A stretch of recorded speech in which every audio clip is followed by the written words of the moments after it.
Bonjour et merci de nous prendre en marche. Nous sommes à bord de l'Awa Saba, le bateau le plus puissant et imposant. Ensemble, nous ferons des croisières. Et cette croisière est dédiée à ceux ou celles qui se font appeler les Apouchou, les We Love Apouchou, les Rondemont Belles, les comptoirs des Rondes, les Aoulaba, les Digba, les Big Beauty et les Fat Beauty. Et j'en passe. Si tu as été frustré par des failles et gestes, je dirais même rejeté par la société du fait de ta morphologie, ensemble, nous allons briser cette barrière mentale qui empêche certains de mieux vivre. Et oui, tel que nous sommes, nous nous assumons. N'est-ce pas que nous sommes aussi une œuvre bien faite du Créateur divin? À tous les gros ou grosses, je dirais les fats du monde entier. Et bien évidemment, à tous ceux qui nous aiment, les fat admirers, je vais vous demander de vous asseoir paisiblement dans votre canapé et devant votre télé. Et où que vous soyez, de tenir votre téléphone portable en main. Vous commencez simplement à partager massivement. Vous bombardez votre écran de cœur pour que cette émission soit vue partout et de tous. Car laissez-moi vous dire que les Apouchou ont pris les rênes du bateau. Et sachez une chose, nous allons heurter des sensibilités. Nous sommes en compagnie de nos invités. À ma droite, Emmanuela Djama et à ma gauche, Amadé Ahmed alias le Rick Ross.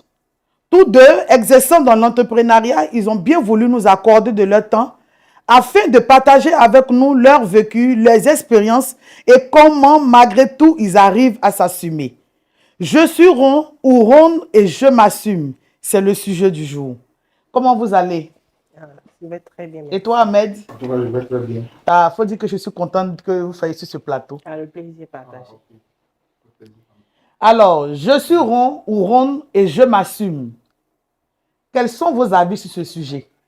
Alors, Ahmed, on sait que quand l'homme est là, c'est lui qui porte le chapeau. Mais aujourd'hui, on va faire l'honneur de donner la parole à la femme. Alors, Emmanuela, quel est ton avis sur ce sujet? D'abord, merci de m'avoir invité. Je suis ravie de débattre de ce sujet parce que c'est un sujet autour duquel il y a assez d'engouement actuellement et il y a beaucoup de motivation face à les personnes en surpoids. Donc, je suis ravie de débattre de ce sujet. Et toi, Ahmed? En tout cas, merci de m'avoir invité. En tout cas, je suis ravi d'être là. En tout cas, le sujet, ça me plaît bien.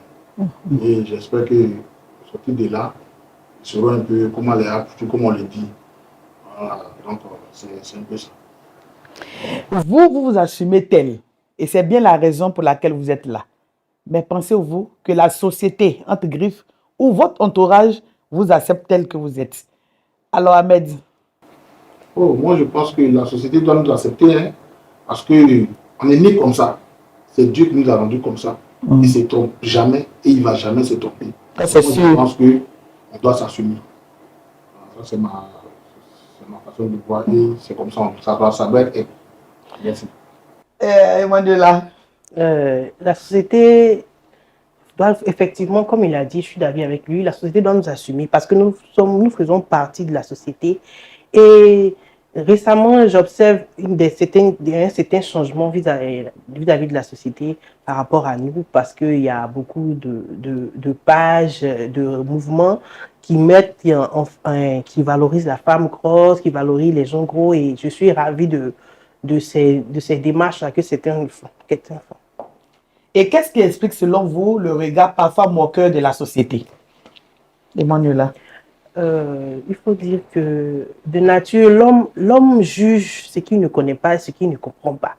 Donc, pour moi, la société ne nous approche pas. La société ne sait pas de venir à notre rencontre pour savoir réellement qui nous sommes. Et ils se mettent dans une position extérieure et nous jugent sans vraiment nous connaître. Et je pense que c'est de là que viennent les regards moqueurs, certains incidents que nous avons dans la vie de tous les jours. Et toi, Ahmed? Bon, en fait, ils n'ont qu'à nous approcher, ils n'ont qu'à nous mettre à l'essai. C'est ce qu'il dit toujours. Ne voyez pas une personne, vous allez penser que non, il ne peut pas. Essayez. Dites-lui, ah voilà. Donc c'est comme ça, moi je vois quoi. Ils n'ont qu'à nous essayer. Et on va montrer notre compétence. Votre compétence dans quoi? Ah, dans tout, hein. Même au foot. Allah, Allah. Oui, ah, moi je joue au foot. Ah bon? Oui, avec mon père, je joue au foot. Allah, c'est bien, c'est bien. Ce qui est très bon pour la santé. Ah, donc c'est ça. Hein. Mais selon vous, est-ce que s'assumer est-il bon ou mauvais? S'assumer tel qu'on est-il bon ou mauvais? Ahmed. Moi, je pense que s'assumer, c'est très bon. Il faut s'assumer, c'est ce qui est bon. Voilà, c'est ça. Et toi, Emmanuel? En fait, s'assumer qu'on soit gros, qu'on soit mince, qu'on soit, quelle que soit la morphologie, quelquefois, quelle que soit la forme, s'assumer est toujours bénéfique. Voilà, je trouve que s'assumer est toujours bénéfique dans les domaines, dans quel que soit le domaine, s'assumer est toujours bénéfique. Donc, dans le cas présent, s'assumer est bénéfique. Assumez-vous tel que vous êtes, aimez-vous et les choses changeront. Voilà, c'est ce que je tenais à dire. Pratiquez-vous souvent le sport, Emmanuela? Moi, je pratique souvent la marche, comme je ne peux pas, on va dire, courir pour l'instant pour cause de santé, mais je pratique souvent la marche. Et ton attirance pour le sel, l'huile? C'est vrai que Et le sucre? c'est mon petit péché mignon, on va dire que c'est le sucre, mais j'essaie de modérer dans la vie de tous les jours. Et les sodas, les boissons gazeuses sucrées? Chacun a ses faiblesses, hein, donc je ne peux pas dire que je ne sais pas, mais bon, j'essaie quand même de, comment on va dire, de réglementer ou bien de faire doucement. On va dire ça, comme on le dit chez nous, je fais Sinon, c'est doucement. ton péché mignon, c'est ce que tu veux nous dire indirectement. Alors, le Ricos, est-ce que tu pratiques le sport? Oui, oui. Et ton amour pour le sucre, le sel, l'huile, et les boissons gazeuses, les sodas? Ok. Je vais commencer d'abord par les sodas. Les sodas, j'en prends. Mais seulement une bouteille, moi ça me suffit. C'est l'eau que je consomme beaucoup. Maintenant, pour le sucre, oui. Je peux dire honnêtement, voilà. Mais je vais essayer de voir un livre comment arrêter honnêtement parce que j'aime pas tout ce qui est amer. C'est le seul petit problème qu'il y a là. Alors que là, il y a un problème. Voilà. Il faut souvent aussi aimer ce qui est amer parce que le sucre, il y a un problème. Oui, effectivement. Maintenant, côté sport, je joue au foot et j'aime la natation. Voilà, c'est bon. Je suis fort. Là, il fait taper ma poitrine. Bon? Oui. Avec ma forme, quand je vais à la plage comme ça, quand les mecs nagent me regardent là, parce qu'il y a le petit bassin, il y a moyen, et puis il y a grand bassin. Donc quand j'arrive, je me dirige vers le grand bassin, et me regarde comme ça. Ah, lui, le même là. Mais attends, quand je plonge là, je sors de l'autre côté. Hein. Ah bon? Mais là, tu plonges là, j'imagine l'eau. Oui, mais ça, c'est les moi, je vais faire ça. Moi, c'est déjà là-bas. À la sortie, maintenant, ils ne vont plus imaginer le fait que vous avez dit tout à l'heure que non, que l'eau. Mais ils vont m'applaudir. Ils vont t'applaudir. Et c'est très bon parce que la nage, la natation, c'est le sport le plus complet. Okay. C'est très bon. On peut avoir une idée sur votre poids et votre taille, Emmanuela? Sans complexe, hein, je fais 1m65 pour 125 kg. Voilà, et sans indiscrétion, votre situation matrimoniale? Actuellement, célibataire. Je suis actuellement mère célibataire. Il faut dire qu'avec ce poids, tu es quand même une très belle femme. Merci. Et toi, Ahmed, ton poids, ta taille et moi, ta situation matrimoniale, sans indiscrétion? Parce que je te sais direct. Mon poids, c'est... Je pèse 123 kg. Et j'ai une taille 1m76. Ah ouais, donc Emmanuela, tu es plus en forme que lui. Les 2 kilos. Voilà. Les Rick Ross. Effectivement. Donc, bon, je suis célibataire, mais je ne suis pas un cœur à prendre. Parce que je suis déjà occupé. Voilà. Ah, mais dommage. Pour ceux ou celles, en tout cas pour celles voilà, qui voudraient davantage s'aventurer, il est déjà occupé. Mais ce n'est pas grave. Mais pouvez-nous dire, entre nous, vous avez quand même vécu, vous avez déjà vécu des situations humiliantes, une situation que vous vivez au quotidien? Ahmed. Ok, merci beaucoup pour la parole. Au fait, je suis allé comme ça chez un grand frère Et dès que je suis rentré, son fils m'a vu en même temps. Il vient, ah, tonton, tu vas accoucher quand? On était venu pour une petite réception. Donc, quand il m'a dit ça, honnêtement, ça m'a fait truc, mais après, j'ai compris que c'est un enfant. C'est devant les gens. Donc, à chaque arrêt qu'il vient, il vient caresser mon ventre, il cherche à caresser mon ventre. Je n'ai pas compris, mais j'ai compris que c'est un enfant. C'est un Il est enfant. ignorant, donc j'ai laissé comme ça. Et toi, Emmanuela? Moi, c'est la situation que nous vivons tout le temps. Je pense dans les transports en commun, quand tu veux prendre les transports communaux, il y a toujours quelqu'un qui a te dit, toi, tu prends 2 places, hein. Mais toi, là, tu payes plus que tout le monde parce que tu as ton poids là. Donc, c'est la situation gênante que je vis pratiquement au quotidien. Et ça tout le monde. Ça, c'est tout le monde qui le vit au quotidien. C'est le quotidien de chacun. Et même pour ajouter même encore un plus, c'est ce que tu viens de dire. Souvent, quand tu vas à un rendez-vous, moi j'ai vécu ça. Tu vas à un rendez-vous et dans un bureau où il y a un ascenseur. Quand tu demandes, tu fais la demande de l'ascenseur et quand à ton niveau l'ascenseur s'ouvre, automatiquement quand tu vois, tous ceux qui sont dans l'ascenseur se regardent. Ils se regardent et puis ils regardent le poids puisque dans l'ascenseur, c'est inscrit, le poids est inscrit. Le poids que l'ascenseur peut prendre. Donc il se dit, si c'est la rente, est-ce qu'on pourra continuer? Donc vraiment le regard même des gens, déjà en dit plus. C'est gênant. Mais bon, nous sommes ce que nous sommes et nous sommes de belles créatures de Dieu. Mais face à ces situations que vous vivez, quel est le tact que vous utilisez pour surmonter le regard des gens? Ou bien comment vous réagissez? Ahmed. Ok, moi, face à ces situations-là, moi, je ne me complique pas la vie. Hein. Dès que je sais qu'il va arriver d'un coup, moi, c'est moquer de moi, moi, je commence à me moquer en même temps. Exemple, quand il veut aller quelque part comme ça, il peut monter dans le bar comme ça, l'apprenti peut dire, il y a gros béret, il y a gros béret qui est arrivé. Hein. Donc, si tu veux prendre autre client là, il faut envoyer skinny. Hein. Donc, je commence à me moquer, mais après, ça passe. Mais si tu ne le fais pas comme ça, les gens vont commencer à te regarder. Une fois que tu fais ça là, c'est fini, ils ne vont même plus te regarder encore. Ils vont rire et puis aller, ils vont passer à autre chose. Et toi, Emmanuela? Non, en général, j'ai beaucoup d'humour, donc comme il a dit, ça passe, j'essaie de m'exprimer sur le ton de l'humour pour que ça passe, que bon, Mais moi-même, je pense que c'est ce qu'on peut faire. Oui, c'est l'humour qu'on peut utiliser, voilà, la joie, l'humour. Parce que tu tu te fâches, tu es ce que tu es. Voilà, tu ne peux pas changer et tu es obligé d'accepter tel que tu es. Et nous, on est fiers d'être comme ça. Très fiers. Voilà. Donc, c'est une très belle manière de vraiment réagir face à ces... Souvent, moi, j'appelle des manques de sagesse. Voilà, c'est des comportements, ces personnes sont animées de manque de sagesse. Et en toute franchise, on a parlé, on a dit un peu de tout, en toute franchise. Est-ce que il vous est une fois arrivé de regretter cette morphologie, d'avoir cette morphologie ou d'être dans cette posture? Ahmed. Ok, effectivement, oui. Je vais vous raconter une petite histoire. C'était le mariage de ma grande sœur, que je salue au passage, je l'aime beaucoup. J'étais au village et puis sa marraine m'a appelé pour dire, rentre-toi à Abidjan. C'est mardi, elle m'a appelé, elle m'a dit, bon, il faut que tu sois là jeudi. Il dit, ah bon, vraiment, je ne peux pas, puisque j'ai fait un accident. Il dit, non, il faut que tu viennes. Il dit, ok, il n'y a pas de souci. Je viens jeudi, on se voit chez la marraine à Cocody, et après, au fait, son mari est quitté en France, souvenir, il a envoyé un costume bien joli pour moi. Donc, elle a envoyé, le soir, on s'est vu, il m'a dit, costume, là, je suis allé avec ça à la maison. Dès que je suis arrivé, il dit, bon, ok, je vais essayer ma costume pour demain. Je porte.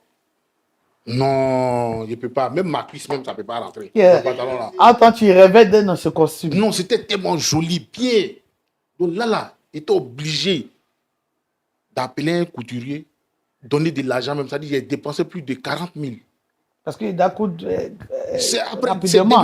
J'ai dit soir, on s'est vu, vendredi, il doit faire, puis samedi, il doit porter. Et ça, les couturiers aiment bien ça. Oui, il a payé, Django prend, arrivé payer. Il vient prendre ma mesure, il va à Yopougon, il va faire, il me ramène à 22 heures. Donc, le costume est resté comme ça. Donc, moi, j'ai regretté. C'est-à-dire, ça m'a fait. Moi, j'ai eu pitié même de moi-même. C'est-à-dire qu'il y avait la possibilité de faire ce qu'on peut, de faire ce qu'on fait là. Ah, il y a longtemps, il y avait ça. Sur mon regard. Ah, il y a longtemps, il y avait ça. Donc, effectivement, il y a des moments, il y a des situations dans lesquelles j'ai regretté mon poids, ma condition, mais ça a été quand même bref. Ça a été très bref. Et si je peux expliquer. Ouais, on est là pour ça, on veut tout entendre. Il y a des moments où, à cause de ma morphologie, certains me prennent pour plus âgée. Quand je suis avec mes amis, des amis d'enfance, des amis avec qui j'ai grandi, à cause de ma morphologie, on dit, mais vous faites quoi avec la petite là?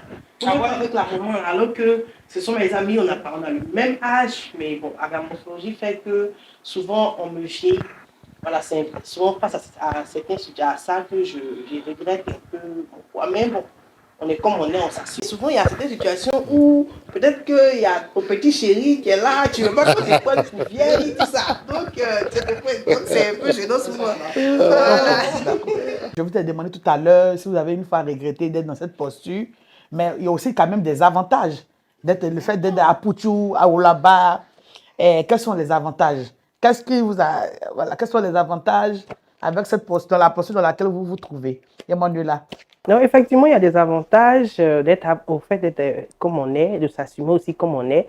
Nous ne passons pas inaperçus. Ah ouais, voilà, donc quel que soit le domaine, quel que soit dans l'endroit où nous sommes, nous rayonnons, comme on le dit, nous ne passons pas inaperçus. En globe. Et vu tout à l'heure, je disais que le regard des gens a changé. Actuellement, la tendance c'est aux Apuchou. Donc, nous sommes un peu plus aimés et appréciés des grands publics. Bon. Voilà, donc c'est un peu ce que je veux dire, c'est un peu ça. Et toi, Mel? En fait, je vais renchérir ce que que ma soeur a dit. Effectivement, on ne passe pas inaperçu. Moi, comme ça, quand je vais aller payer comme ça la facture de CE, comme ça, je ne fais pas rang. Ah bon? Oui, je ne fais pas rang parce que les gars pensent que, c'est-à-dire, ils te voient non seulement peut-être que tu es corps habillé, hein, ou bien peut-être que tu es un syndicat, un chef syndicat. Donc, comme ça, ce sont les avantages. Hein. Quand j'arrive, je ne fais pas rang, je bats mes lunettes, je viens, bonjour chef, ça va? Il vient directement. Et personne ne bronche. Ah bon? Oui, non, tout le monde a dit, parce qu'on ne sait pas qui est qui dans le pays-là. Et tu vois, même souvent ici dans les maquis, même j'arrive même là, on dit, ah, ici là, ta pète ne rentre pas. Mais quand les gars me voyaient comme ça là, le gros bras qu'elle a, puis je dis que, ah, peut-être il est dans le mouvement aussi, il est dans le mouvement. Voilà, donc c'est nos collègues. Donc, le champion vient et puis on se tape les épaules d'une manière là, puis je rentre. Tout ça là. Donc, c'est comme ça. Moi, voilà, ce sont les avantages comme ça que je rapporte au fur et à mesure. Voilà. Et on me prend pour grand. Quand j'arrive, ah, vieux père, c'est comment vieux père? Quand c'est comme ça là. Tu veux tout le monde au respect. Voilà, parce que les petits nous-ci là, souvent même là, entre nous-mêmes, nous aussi d'une manière, les petits nyamro, les autres là. Quand tu n'es pas en forme là, quand tu es petit là, les gars te disent que tu es moi, dis en là, moi, tu fais ça. En tant que tu es en forme, tu es bon comme ça là. Ils te respectent, tu ne peux pas aller te Togo. Mais souvent, ils vous associent là. Alors, c'est là ton travail, hein? Association là, moi, je ne me fais pas, hein. Hé, pays frère, il est associé là. Donc, quand on descend comme ça là, il cache et puis il vient moi, il t'en frère. Donc, c'est un avantage aussi. Même aujourd'hui, c'était pareil. Ah bon? Oui, aujourd'hui, c'était pareil. Donc, c'est un peu ça, quoi. Ouais, donc, il y a vraiment chez toi, il y a beaucoup d'avantages. Beaucoup même. Et justement, c'est en parlant d'avantages qu'on va marquer une petite pause pour aller à notre petite rubrique de tout cœur. Nous sommes dans notre rubrique de tout cœur.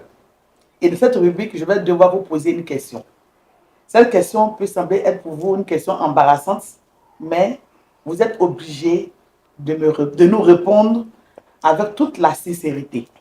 Mais avant, vous allez prêter un serment. Vous allez lever la main droite et vous répétez après moi. De tout cœur, je promets de dire toute la vérité. De dire toute la vérité. Toute la vérité. Avec la sincérité. Avec la sincérité. Alors, la question est la suivante. S'il advient que votre enfant et votre époux, là je parle dans le cas d'Emmanuela, hein, Emmanuela, s'il advient que ton enfant et ton époux, tous deux par coïncidence tombent malades, et après le diagnostic des médecins, il se trouve qu'ils doivent recevoir une greffe d'organes. Et après tous les examens effectués par la famille proche, sur la famille proche, disons, tu es la seule, toi, en tant que mère et épouse, à pouvoir donner ton organe. Or, l'organe, il est un. Dans ce cas-ci, lequel des deux choisiras-tu de sauver? Waouh, c'est une question vraiment. En toute franchise, je pense que je sauverai la vie de mon enfant. Je pourrais sauver la vie de mon enfant parce que. Et pourquoi sans indiscrétion? C'est mon enfant. C'est moi qui. On va dire que c'est moi qui qu'il a envoyé sur cette terre. Donc, j'ai quand même un devoir envers lui, un devoir peut-être moral envers lui. Donc, je ne peux pas laisser mon enfant mourir au profit de mon mari. Je ne peux pas. C'est trop. Je ne peux pas imaginer. C'est trop demandé, en fait. Je ne peux pas. Avis. Et toi, Ahmed? Ok, bon, moi c'est très simple. Hein. Moi, je vais sauver mon enfant. Et chaque 1er novembre, là, c'est lui parler de BGF sur ma tort. Ma femme, là, elle ne va pas faire ça. Du tout, de mon funérail, même là, elle va venir même, peut-être même avec son mot là. Elle va venir avec son mot. Moi, je dis à moi, pour mon enfant, là, ils vont parler toujours de moi. Donc, je donne à mon enfant. Sans même, je calcule même 2 fois même. Il y a quelque chose qui m'intrigue. C'est vrai, je respecte votre choix. Vous avez choisi, tous deux, vous avez choisi de sauver l'enfant, votre enfant. Mais moi, je voulais savoir, l'enfant là, c'est avec qui vous avez fait? Emmanuela, tu as quand même fait l'enfant avec un homme, Ahmed, avec la femme. Maintenant, pourquoi ce choix? Mais si l'enfant, il est fait avec mon mari. Donc, si mon mari même aime son enfant, lui-même me dira de donner le rien à l'enfant, puisque c'est aussi son enfant. Voilà, et puis peut-être il y a d'autres possibilités de l'aider, il y a des dons, quoi que ce soit, voilà. Donc lui-même si c'est son enfant, qu'il aime vraiment son enfant, il va me demander d'aider, de l'aider lui, d'aider l'enfant par rapport à lui. Et toi, Ahmed? Donc bon, en fait, j'ai fait avec une femme effectivement, moi puis la femme on peut se séparer. Elle a son nom, mais moi mon enfant va toujours porter mon nom jusqu'à la fin des temps, jusqu'à va finir sous la terre. Maintenant, on dit l'héritage, c'est pour les enfants, non? Ah, c'est mon héritage qu'il a donné là. Et puis, c'est parti. Oh bien. Mon héritage qu'il a donné à mon enfant. C'est fini. Alors, nous avons tous entendu la réponse de nos invités. Vous, ça aurait été vous dans ce cas précis. Quelle serait votre décision? Vous pouvez la mettre en commentaire. Sur ce, c'était tout pour notre rubrique de tout cœur. Et on se dit à tout de suite pour la prochaine rubrique, le tatami du cadeau magique. Alors, Emmanuela et Ahmed, nous sommes au tatami du cadeau magique. Et je vais vous expliquer le principe. D'abord, il faut savoir que nous sommes très gentils. Quand on reçoit un invité, on souhaiterait que l'invité reparte avec un cadeau. Et ce cadeau est un cadeau magique. Parce que moi-même, je ne connais pas le contenu de ce cadeau. Et aujourd'hui, spécialement pour ce premier numéro, tous deux, vous allez être soumis à une épreuve. Chacun de vous va discuter ce cadeau. Et l'élu pourra repartir avec ce cadeau et aura le temps de découvrir ce cadeau une fois à la maison. Alors, l'épreuve est la suivante. Vous fixez, tous deux, vous fixez ce panier plein de pommes de terre et vous imaginez le poids. Vous devez nous donner le poids exact ou le poids approximatif. Quand on parle de poids approximatif, ça veut dire qu'il faut qu'il y ait un écart de 3 grammes. De 3 grammes entre le poids net. Et donc, fixez, on vous donne 1 seconde, chacun de vous le temps de pouvoir trouver 1 seconde. Et je commence par qui? On peut toucher. Oh, mais vous pouvez, normalement on est sur le tatami, vous devez avoir un cri de guerre, chacun doit avoir un cri de guerre. Voilà, chacun doit donner un cri de guerre. Oui, mais tu dois dire que c'est toi qui répare avec le cadeau. Oh, mais Emmanuela, et le riz de tes frères? Non, il ne pourra pas. Il ne peut pas. Il peut pas. Bon, chacun doit se regarder pour se dire une parole. Et Ahmed, Emmanuela est là. Non, mais moi, je connais. Ah, elle me fait ça. Moi, même la chose, même, c'est qu'il est dans le cadre. Et moi, je n'ai pas temps. Non, tu ne pourras pas. C'est moi qui répare avec. Alors, on commence par Ahmed. Quand tu dis que pour moi, gagne toujours. Ah bon?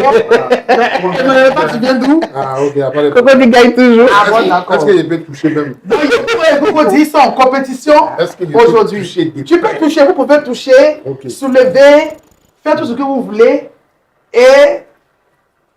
Ah, mais vous avez quand même soulevé maintenant. C'est bon, aller. Alors, Ahmed, selon toi, quel est le poids de la corbeille? Bon, le poids, c'est 1,2 kg.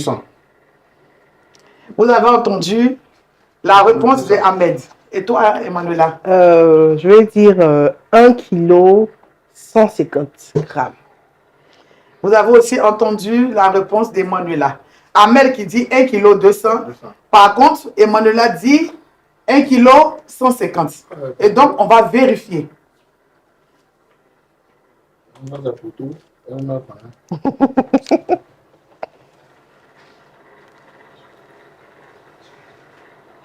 Ouais. C'est nul.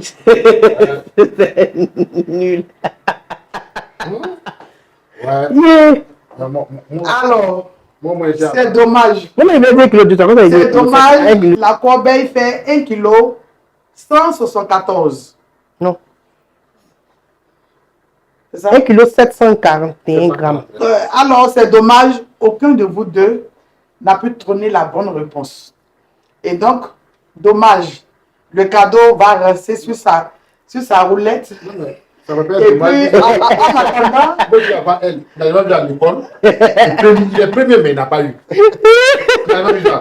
Il est premier de la classe, mais il n'a pas eu. j'ai dit, aucun d'entre vous n'a trouvé la bonne réponse. Parce que le poids de la corbeille fait 1 kg 741 grammes. 41. Alors, Ahmed a dit 1 kg 200. Il est Par très contre, loin quand même. Emmanuel a dit 1 kg 150. Mais toi, mais tu es Donc, trop même. voyez-vous que ce n'est pas de notre faute, mais le cadeau sera toujours sur sa lancelle en train de tourner. En attendant, le prochain gagnant, Non, mais celui ou celle avec qui il pourra répartir. oui, mais moi, je peux donner une idée. Vous pouvez soustraire au moins quelques trucs. Non, c'est une fois. C'est une fois. Ici, c'est une fois KO. Ici, c'est une fois KO. Quand tu gagnes, tu On n'a pas gagnes. démérité le premier, mais. Mais hélas, yo Coco dit, oh là là, les deux, on attend les prochaines communes pour un prochain numéro. Chers téléspectateurs, nous sommes à notre dernière rubrique, Showtime. Top, c'est parti. Eri, la fille Badi Kelly là, elle a fait ça. Oh, pardon là-bas. Elle a fait, mais non, on a bon comportement. Bon, remue ton comportement, Eva. Y'a sans nous. Remue. Y'aime pas foutre. Si tu n'es pas surpris, tu seras étonné. C'est ça, hein? Apprêtez-vous, hein? Voilà ça. Kiffez l'émission. Kiffez l'émission. Kiffez l'émission. Awa Saba. Kiffez l'émission. Awa Saba. C'est tout. Un aimant, si tu la vis, ton cœur va se couper, hein? Elle est Awa Saba. La maman est à Pouchou, elle a tous les laits. C'est Awa Saba. Le papa est à Pouchou, il a tous les laits. C'est Awa Saba. Saba. Awa Saba. Awa Saba. Ouadou Nadia, danser sur le beat, hein? C'est Awa Saba.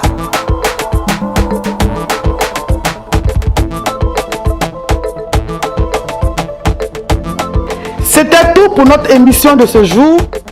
J'espère que vous avez été ravis de nous suivre et on se dit à bientôt pour un prochain numéro. Et d'ici là, je vous fais plein de cœur.